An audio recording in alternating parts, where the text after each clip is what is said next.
सबसे बड़ा कलाकार है। अच्छा आइए पंकज भैया, आइए आइए तनी ताकला तनी पंकज भैया, पंकज भैया, पंकज भैया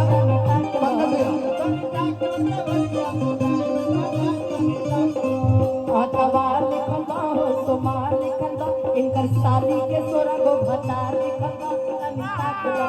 हेलो, हम लोग जिस परिवार में आए हैं हम लोग बहन को गाली नहीं दे सकते। साली के कैसे कि हम अपना बहन ऐसे हमने के साली कि अतवार लिखल बा वो सोमार लिखल बा इनकर साली के सोरा गो भतार लिखल बा तनी ताकला तनी ताकला देवलिया पंगा लिखल बा तनी ताकला तनी ताकला। रुक जा उपेंद्र जी, हम आने आ जाओ। हम केकरा केकरा करिए हमरा बुझते नहीं के ये खाली करिया दी।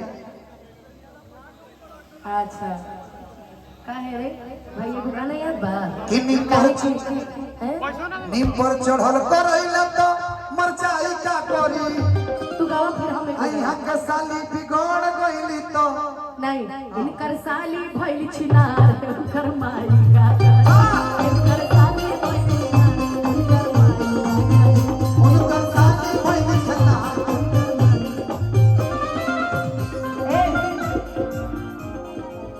रविंदर भैया जी के साली उनके ले